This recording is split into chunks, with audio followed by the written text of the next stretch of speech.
नमस्कार दोस्तों, राधे राधे। मैं अरुण सेमवाल और स्वागत करता हूं आपका अपने YouTube चैनल अरुण शिक्षा अकादमी में।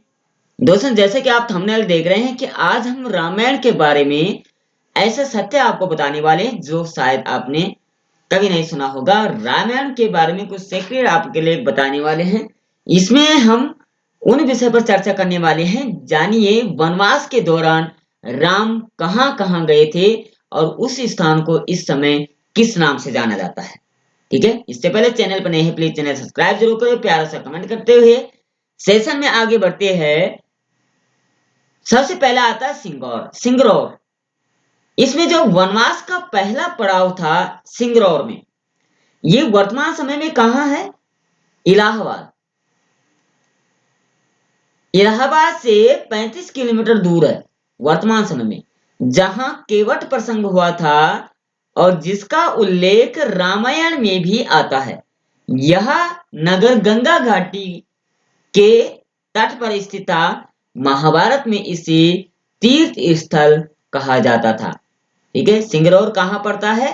सिंगरौर जो है ये आपका इलाहाबाद से 35 किलोमीटर दूर पड़ता है। ठीक है, अब बात करते हैं सिंगरौर में। कुरई एक नाम स्थान था। सिंगरौर में गंगा पार करने के बाद श्री राम कुरई नामक स्थान पर उतरे, जहां गंगा को पार करने के बाद राम, लक्ष्मण और सीता जी ने कुछ देर विश्राम भी किया था। ठीक है, उस स्थान का नाम क्या था? कुरई। आगे बात करते हैं प्रयाग के बारे में। कुरई से चल करके कुछ आगे जा करके राम अपने भाई लक्ष्मण और पत्नी सहित प्रयाग पहुंचे, जो तीर्थ स्थल माना जाता है। प्रयाग को वर्तमान समय में इलाहाबाद कहा जाता है, यानी प्रयागराज जिसे कहते पहले, अब वो इलाहाबाद हो गया। जहां गंगा जमुना का संगम है, यानी गंगा और जमुना नदी का जो संगम है, हिंदुओं का यह सबसे बड़ा तीर्थ स्थल है। ठीक है, कौन? प्रयागराज। ठीक है, इलाहाबाद। बात करते हैं चौथे नंबर पर आएगा चित्रकूट। ठीक है, दूसरे पड़ाव के बारे में करेंगे।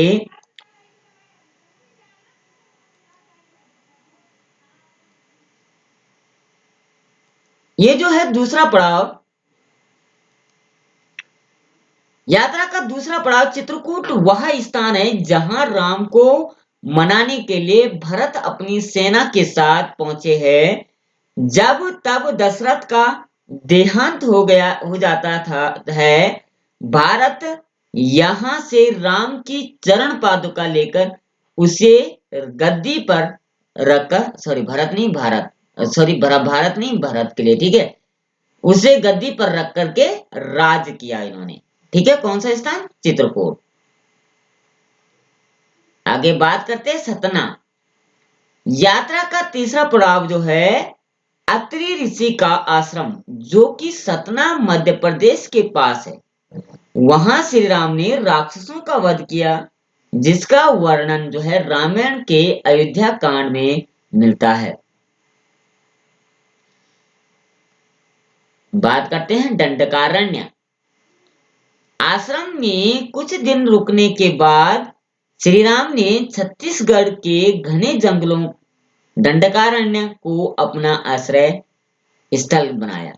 यहीं पर राम ने अपना वनवास काटा था और यहाँ वे लगभग 10 वर्षों से अधिक रहे, यानी 10 साल तक वो यहाँ रहे। ठीक है,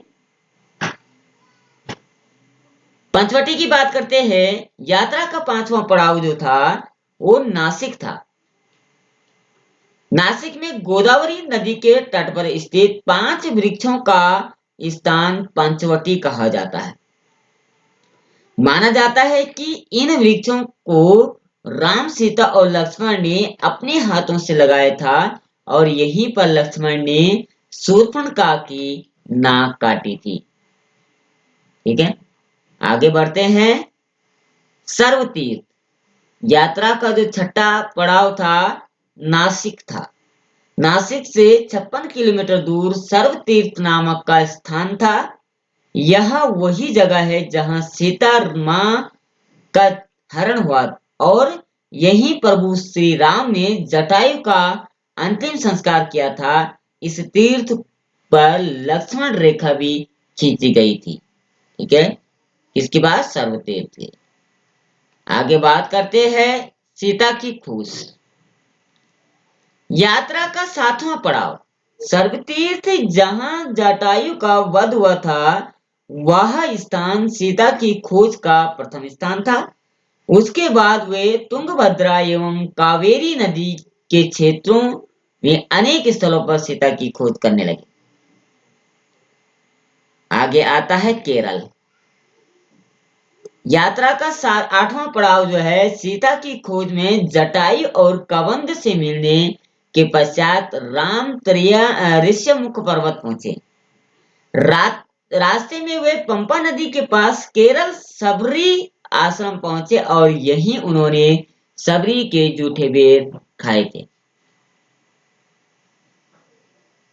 ऋष्यमुख पर्वत की बात करते हैं। यात्रा का 9वां पड़ाव मलय पर्वत और चंदन वनों को पार करते हुए ऋष्यमुख पर्वत की ओर बढ़े।